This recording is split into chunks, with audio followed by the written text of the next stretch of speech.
Hello, everyone, and welcome back. Today we will be continuing the story of Seo Jin and Lieber. We continue the story with Seo Jin upset and confused. He doesn't know where the testing site is. Lieber is also angry, but she's angry at Seo Jin for making her run around looking for their testing site. Seo Jin plans on looking out for other players that are planning on taking the test. Dean tells him he will be able to recognize them with a glance. Lieber suddenly heard an ominous voice. Asking someone if they should kill them? The mysterious person tells the voice in his head that it isn't time yet. Jandrikan. Lieber and Seo Jin manages to find a person that Dean told them about. But Lieber wants to go back home. Suddenly a hand touched Seo Jin's shoulder and he turns around. And he is greeted by a tall man with a crow mask. Seo Jin apologizes and moves out of his way, but just like the ominous voice, Lieber also wants to kill someone. And just like that, they manage to get to the testing site by following the crowd of players. Lieber is relieved to see that the testing site has normal-looking people, unlike the ones they ran into. The instructor looks out to see if everyone has arrived. Her name is Momo. And she is a Proctor player. She decided that it's time to start the selection of players. And she first starts with Section C. We skip to the past. Dean is telling Seo Jin how to pass the first test. All he needs to do is display a feat like no other to show that he is special. And that's it. Dean recommends that Seo Jin show off one of the moves that he used to break his wall, and that should be enough for a pass. Dean tells Seo Jin not to worry too much and take it easy with a smile on his face. Failed. Fail. Fail. Fail. Fail. Without any hesitation, Momo failed almost everyone in the front row of Section C. Seo Jin is worried. The way Dean said it made it sound easy. Lieber wonders if she is just doing whatever she wants to. He thinks. There has to be a criterion. They need to figure it out before it's too late. Momo walks up to a giant human. She asks him if he thinks a proctor needs to look up at a mere candidate. He tried saying sorry, but because of his lisp, it came out in a cute way. Momo feels disrespected because they are no friends for him to be saying sorry in such a cute way. But it wasn't his intention. So Momo decided to fail everyone behind the giant guy. They're all furious at Momo for her rational choice. One of the person that failed due to the giant human asks Momo for another chance.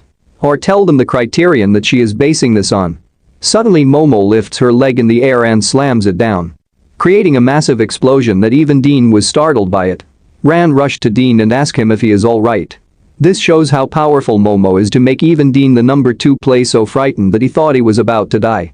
We suddenly see Momo standing on a giant rock monster that she summons with just a stump of her feet. And this is where we get to know more about Momo. She is a golem manipulator. And also a player. Momo tells everyone the criterion for being selected as a player candidate. Falls under her judgment. Which truly means if she doesn't like it then you won't pass. And if anyone disagrees with her choice then she'll gladly be their opponent. And out of nowhere, Lieber shouts telling Momo that to fuck with her. She shouts telling her that she was about to let it slide. But she had to blabber about how she is a player. But Lieber thinks she's not much of a big deal. Lieber asks Momo what she take them for a couple of pushovers. Seo Jin tries to calm Lieber down, but she tells Seo Jin to get a hold of himself. Lieber continues to speak facts. If their goal is to become a player and to end up becoming something like Momo, then she doesn't want it. Momo steps down from her rock golem to confront Lieber. Momo tells Lieber if she can land one hit on her, then she will let them pass. This made Lieber fired up before the intense battle commences between Lieber and Momo. Out of nowhere, we see the mysterious person that we once saw while Seo Jin was searching for the testing site. He shouts telling Jandrikan to kill them all. Seo Jin quickly dashed toward the person without any hesitation. And he also asks Lieber for a hand. Lieber agrees, but not before insulting Momo even more. But before Lieber could arrive at Seo Jin, someone else stopped him. Seo Jin had his time to shine, now it's his time. But before he heads off toward the mysterious person, he asks Seo Jin to wish him luck. But there's something Seo Jin hasn't realized, and it's there's a difference between past situations and the ones that are taking place now. And it's that the people around him are not the things he needs to protect. And we see the mysterious person cut up into pieces by this unknown person. His name is Pastis. But he doesn't have a class of his own. And he's also a test taker. And here we can clearly see the face of this person. And he manages to survive, but I can't say the same for Jandrikan. Another test taker approached the guy subbing for his friend. She tells him that it's time for him to stop being a burden to everyone else.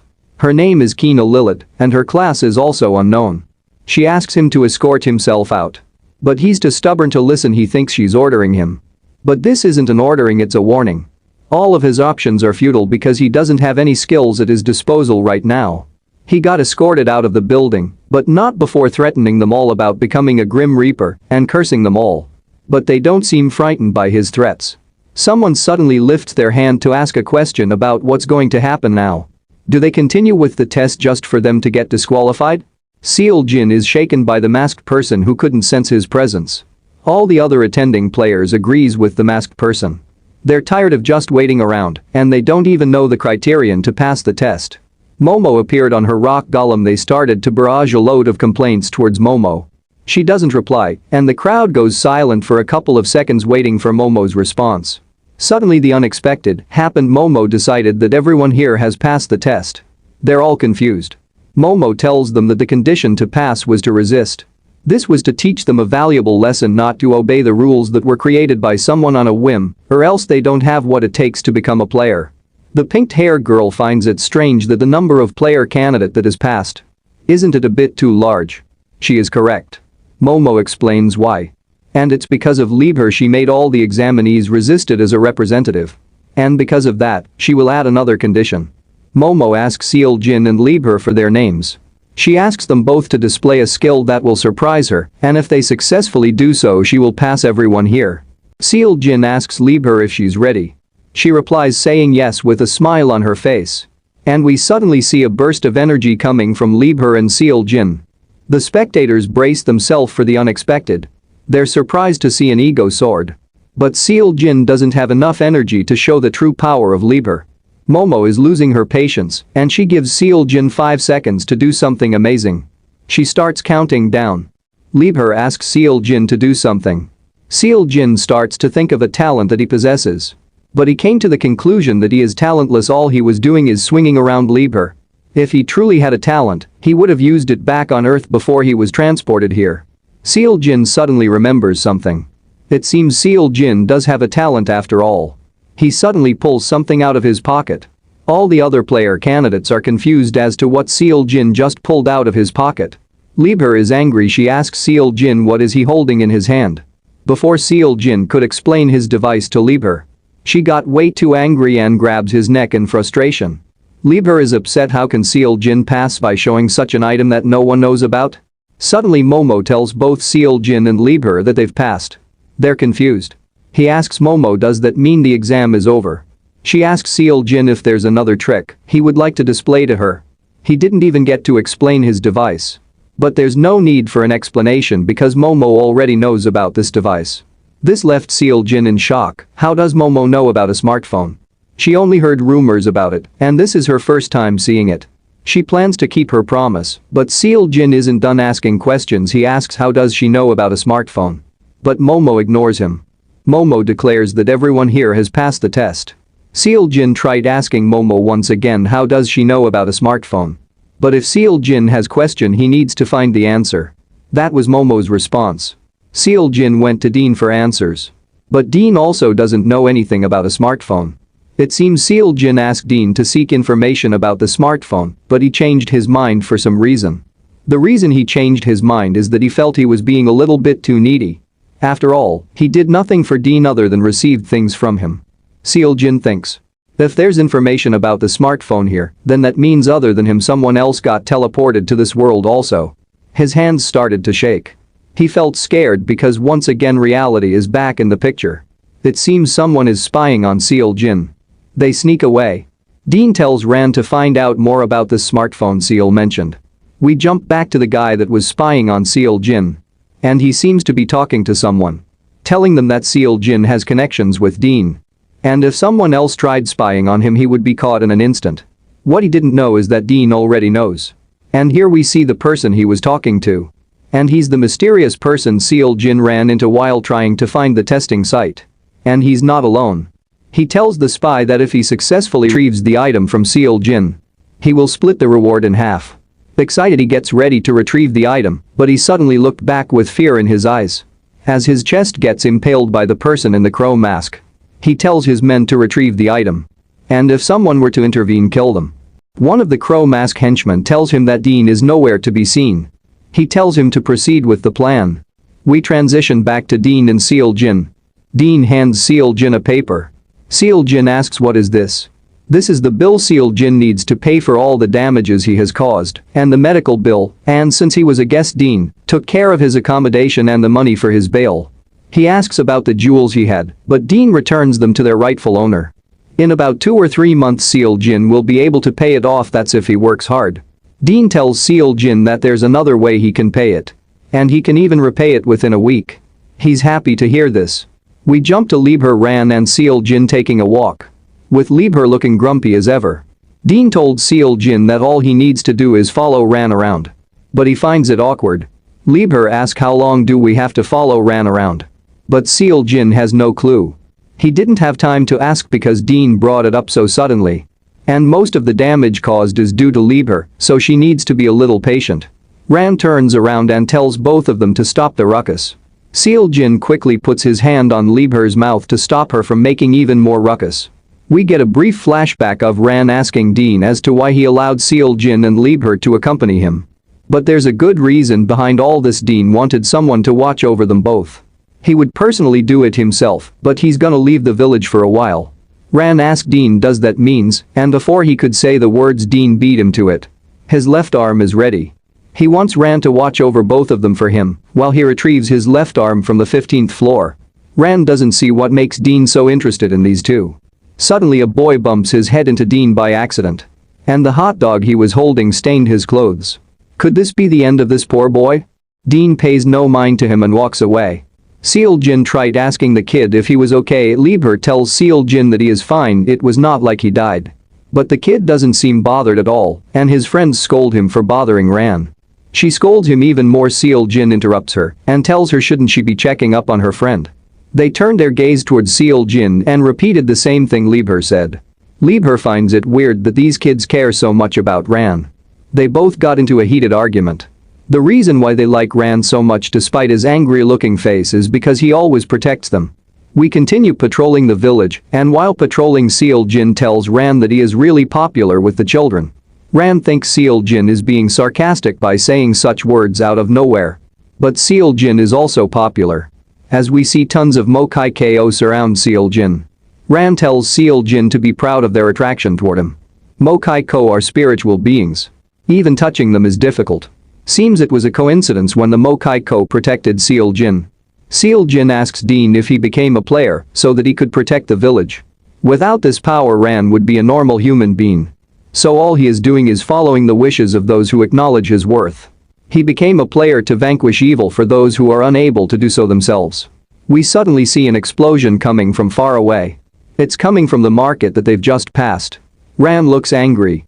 And we see the people in crow masks standing on the pile of rubble. They came for Seal Jin. All the civilians started to run for their lives.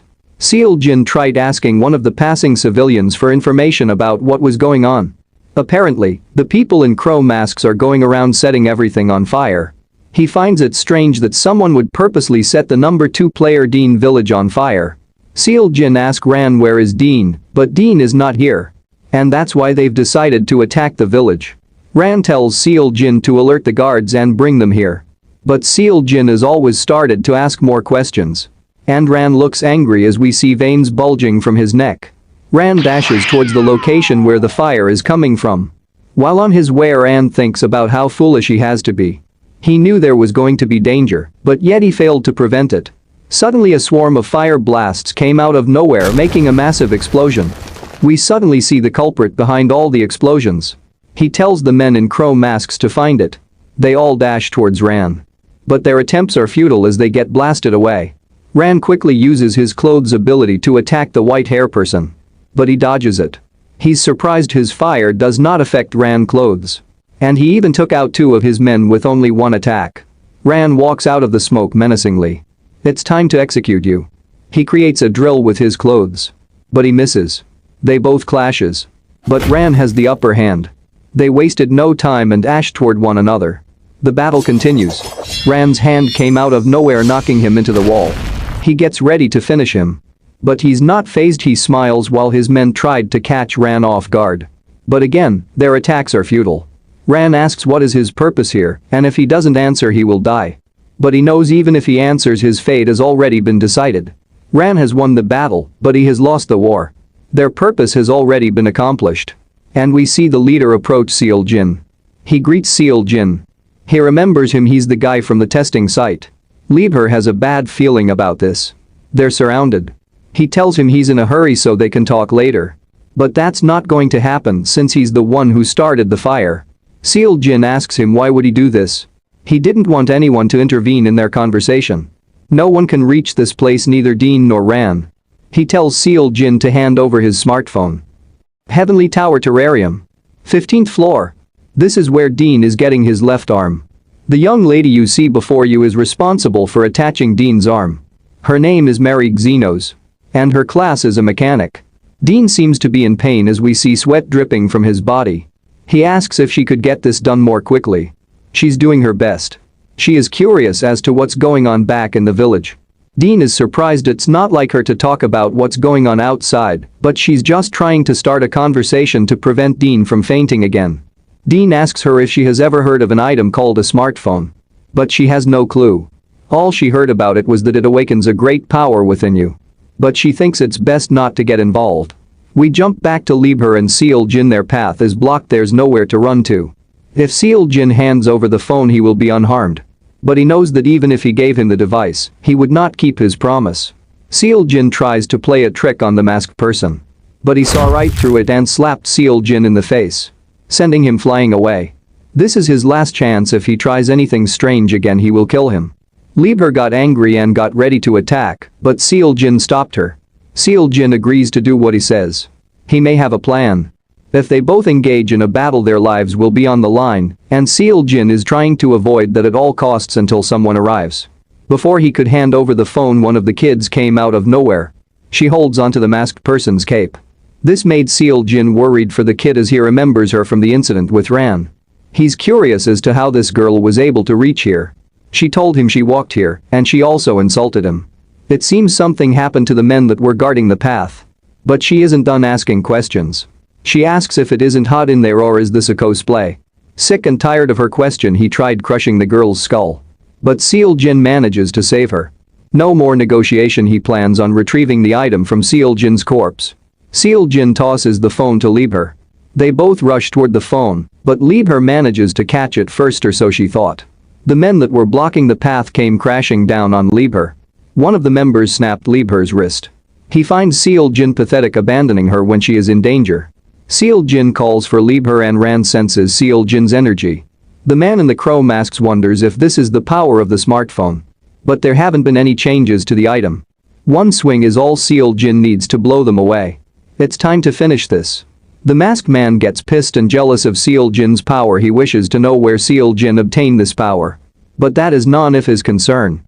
He swings Liebherr, creating a large straight blast of energy. Lilith is shocked to see the power of Seal Jin. Seal Jin power is so immense that it could end up greatly impacting events that could occur in the future of the village of entry. Mysterious people in white cloaks approached guard Ran. They came to tell Ran that the regulation of the situation will now fall under the jurisdiction of the guild Avalon. Ran is upset by the audacity of the Avalon scouts. All they did was stand by while the situation escalated even more. To them, they haven't stood by, they've just trusted Ran's ability with the situation. The impact of the fire has spread outside of the village of entry. So therefore this is no longer only a problem of the village of entry. And that is why they have been sent here. This is no longer an option but an order. We skip back to Seal Jin, and we see the pure chaos and destruction his attack did to his surroundings. And we see the masked man critically injured and torn up, while his hair dangles across his face. Seal Jin wonders if he has fainted. This is the first time his plan went accordingly. But he can't let his guard down just yet. He asked Liebherr if she is okay. But before we continue, the author of this story decided to change Liebherr's name from Liebherr to Kali. To be honest, I preferred Liebherr more. I hope he or she brings back the old name the further we go in the chapter. But I'll still be calling her by the name Liebherr. But if you guys prefer Kali, let me know in the comments. Okay, let's continue. Seal Jin heard no sign from Liebherr. He's worried. He thinks maybe it's because of the injury she got early. He's always depending on Lieber, but now it's his turn to protect her. Seal Jin grabs the child's hand, but before he could leave, the man in the crow mask appears behind him. He gets ready to attack, but Seal Jin blocks his attack. And he seems even more pissed. Seal Jin is thankful he was able to deflect it. If it weren't for the masked person's adrenaline, he would have gotten hit.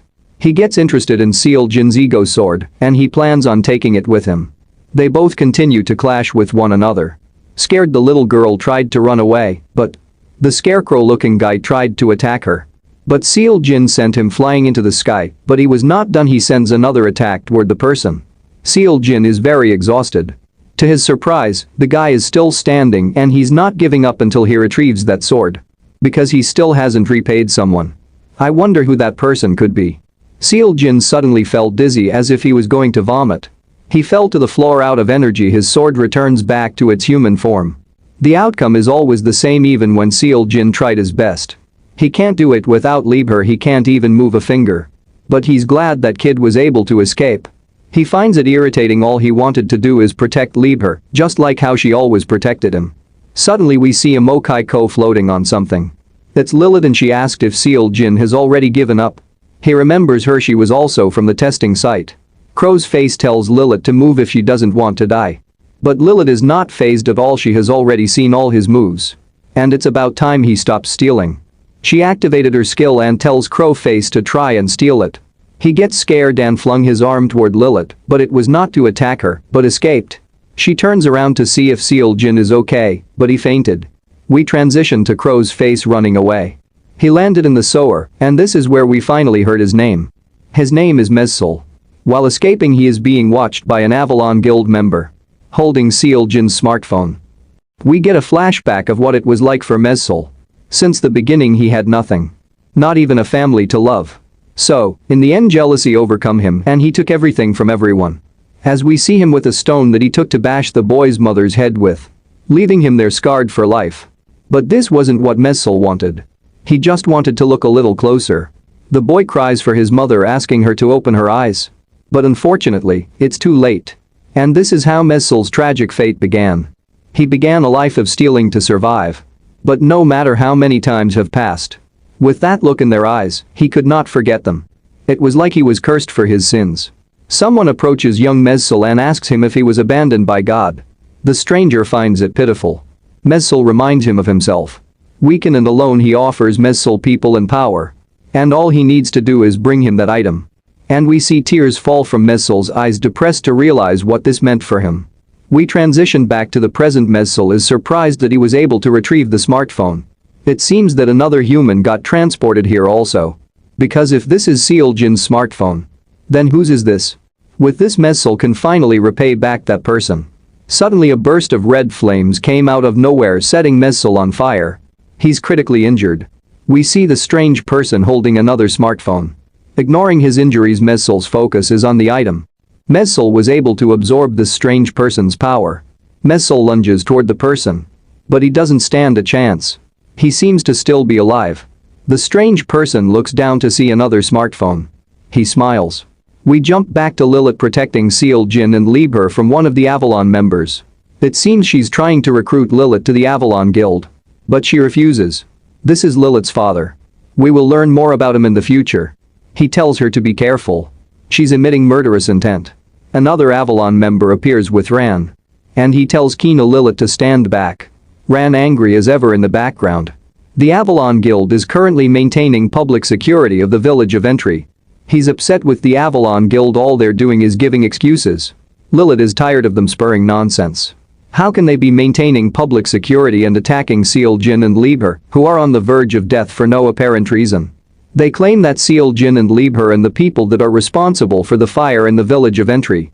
They get ready to attack once more. Ran thinks the Avalon Guild must be obsessed with trying to attack Seal Jin. Could it be that they've figured that he was favored by Dean? There's nothing Ran can do at the moment. If he attacks them and ends up breaking the regulation they hold with the Avalon Guild, this will give them a chance to break through their walls and invade them. His only option is to leave everything in the hands of Lilith. Lilith would like to know the girl's name that's holding the bow. Her actions have gone way too far. But she is too angry to comply. She shoots her bow toward Lilith. Someone shouts, telling all of them to stop. It's the little girl Seol-jin saved. And we see silhouettes of people surrounding them. They are player candidates and also Seol-jin's friend. Seol-jin has helped them too much for them to just sit back and let this go on any further. It seems the little girl is responsible for bringing all the player candidates from section 100 here. Suddenly a large amount of energy explodes from the ground. A scroll came falling into their hands. It's a message from their leader telling them to hold off on the plan. And also, don't lay a finger on the person that possesses a smartphone. They retreated. But this isn't the last time they're going to meet one another. They plan to meet again at the testing site. A week passed and Dean finally returned. But he's pissed at the conditions of his village. He wants to know who did this as he clenches his robotic arm. A week has passed since that day. The people of the village of entry started to repair their damaged village. And Liebherr and Seol-jin are taking their time to recover. Liebherr isn't too happy about how she lost consciousness. Seol-jin kept on mumbling out loud about Liebherr's condition when she was with Arthur. But she got tired of Seol-jin's loud mumbling and decided to teach him a lesson. Pastis came to visit and he brought treats.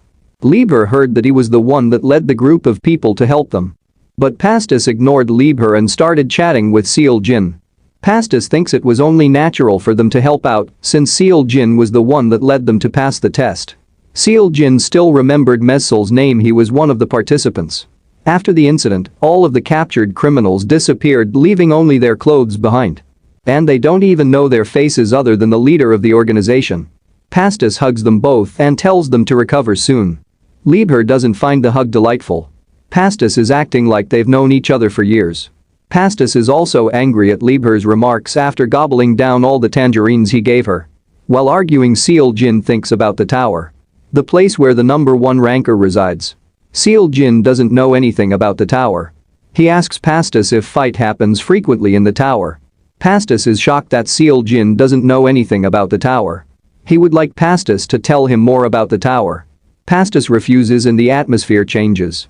There's something Seol-jin forgot, and it's that they are fellow examinees.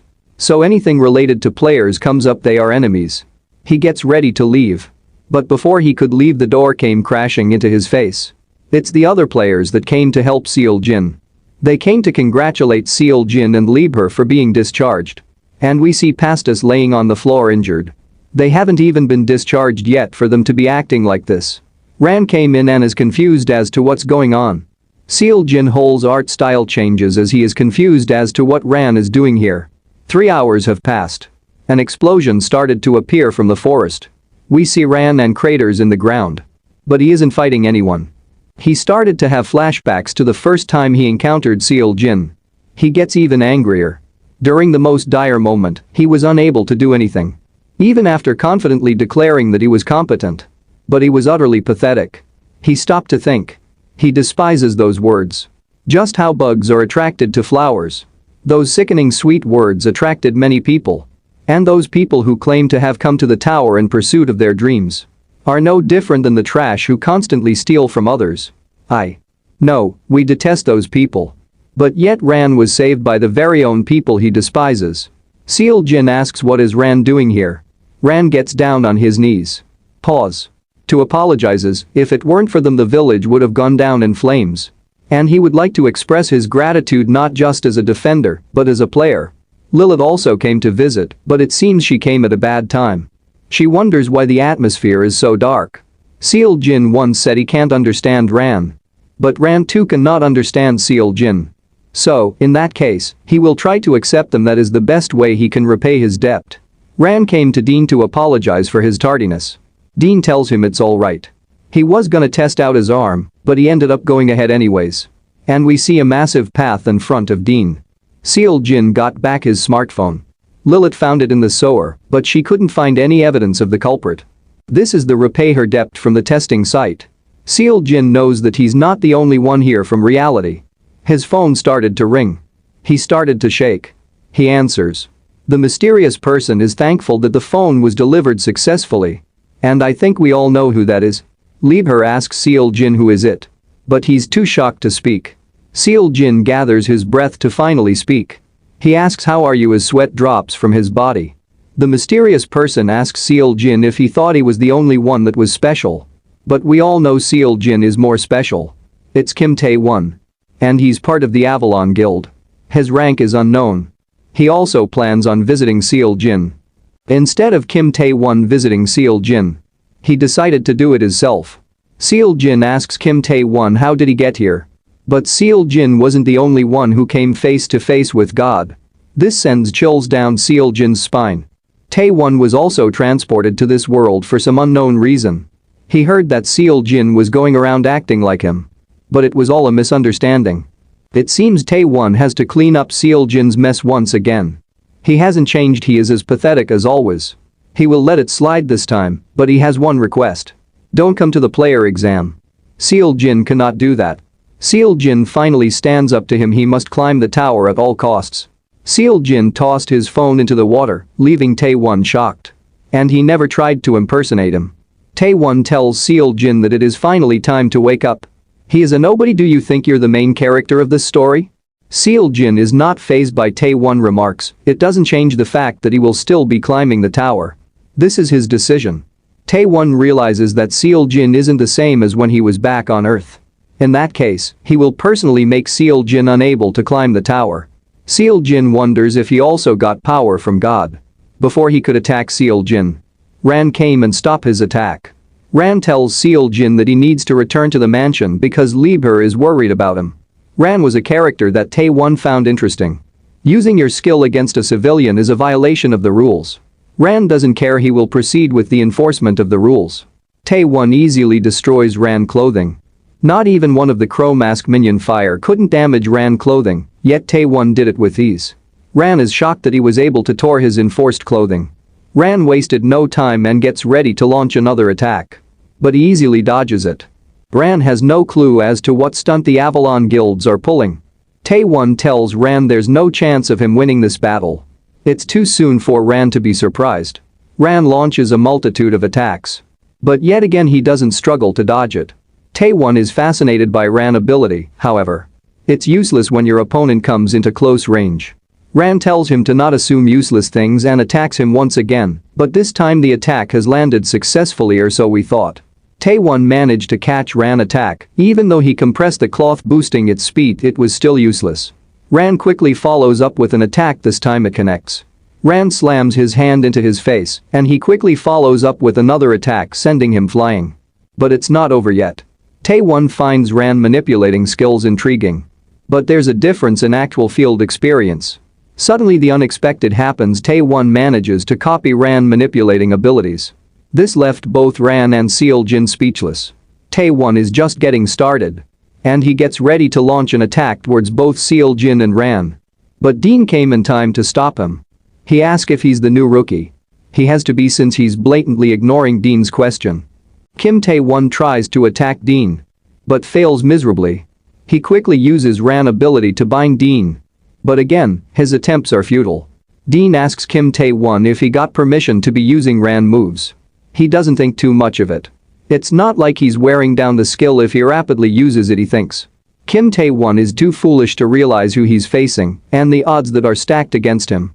Dean doesn't fancy Kim Tae-won's attitude. The foolish boy thinks he stands a chance against Dean, who's the closest to Nagi, the #1 ranker. He thinks if he beats Dean here, he will get some kind of recognition. Dean appears before him with his finger ready to attack. Dean flicks his finger, sending Kim Tae-won flying. Dean has a serious look on his face, he's done playing games. He tells Kim Tae-won to stand up. He's badly injured, but he doesn't decide to give up just yet. Ran pleaded Dean to go easy on him. Ran agrees, but I don't think he truly means it. He's ready to continue. Kim Tae-won asks Dean if he truly plans on continuing even though his village might get demolished. Dean didn't take a liking to his remarks. Dean gets really upset. So much that he even started to glow red.